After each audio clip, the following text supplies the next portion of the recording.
Did Richard Sherman go too far? Skip Bayless, it's for you. Stephen A. Smith, yes, Richard Sherman did go too far. Richard Sherman, to me, had just made the play of the year in the National Football League. The game-saving pass breakup that obviously led to the game-ending interception. To me, that was the signature play that cinched Richard Sherman's status as the best cornerback in the National Football League. And yet, instead of letting that play speak for itself or yell for itself, Richard Sherman obviously immediately shifted the focus by, as Kerry said, taunting Michael Crabtree, continuing his beef with Michael Crabtree. Then, given the choke sign, he said it was aimed at Colin Kaepernick. And then continuing to rip Michael Crabtree in his post-game press conferences and on Twitter. That should all be beneath Richard Sherman's dignity at this point. He should start letting his game speak for itself. My point all along on Richard is I have admired the fact that as a former fifth-round draft choice, he's played with the chip on his shoulder. He's sensationally talented. Obviously, he's fast, and he's long, and he's nasty. But he needed to motivate himself against all odds by picking fights, by taunting Tom Brady, Darrelle Revis on Twitter. Obviously, he provoked Trent Williams to take a swing at him after a game against the Washington Redskins. That was all well and good as he rose up the ladder. But he's at the top right now.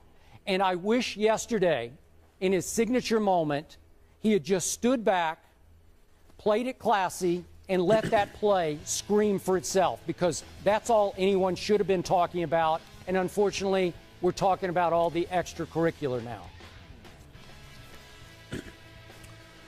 Skip Bayless is a very tricky situation. Let me preface my comments by saying this.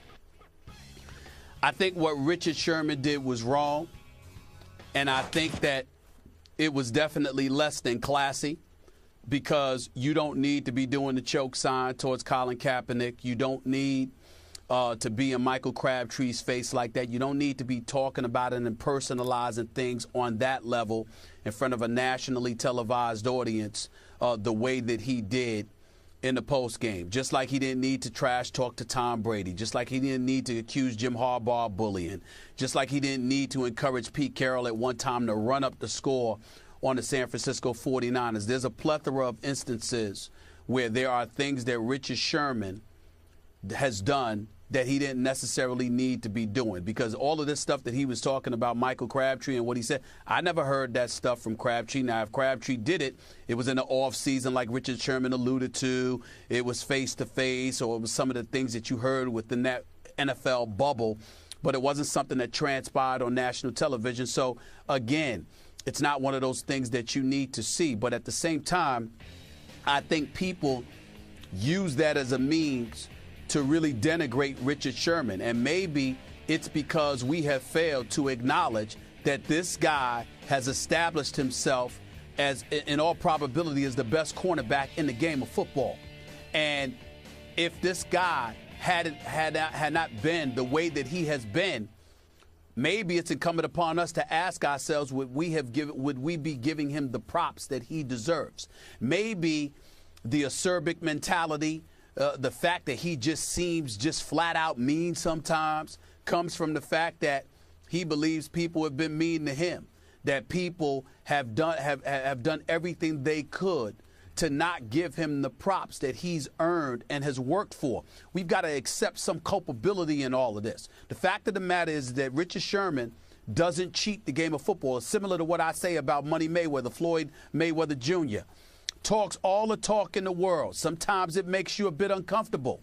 But I've seen Floyd Mayweather work out. I've seen the level of dedication he gives to his craft. And maybe that's what Richard Sherman has been doing. I mean, you've got Darrelle Revis, you've got Patrick Patterson, you've got all of these guys in the league, and somehow, some way, this dude that was a relative unknown at Stanford, all right, Stanford University, comes into the NFL. He's 25 years of age. It's his third year in the league. He's doing his thing week in and week out, even though Roddy White and Julian Jones had a decent game against Seattle last year in the playoffs. Bottom line is, if you've put in all that work and people are not willing to give you the props that you deserve, sometimes you might react in a fashion that, dare I say, is less than classy. So let's keep in mind and remember that even though we're uncomfortable with some of the things that he's doing and some of the ways that he's acting, he is 25 years of age. He ain't getting in trouble off the field. He's going out on the field. He's performing at an elite level. He's established himself as arguably the best cornerback in the game. He's a highly intelligent young man, comes from Compton all the way to the NFL, doing what he's doing. I got to give him props for that. I can't sit there and look at him and say, well, you know what? He's a bad guy. I wish that he filter some of the things that he says, reel it in, because I think that there's a lot more positive than negative about this guy. And I think we play a role in it in terms of not giving him the props that he deserves until recently. In the end, we want him to chill.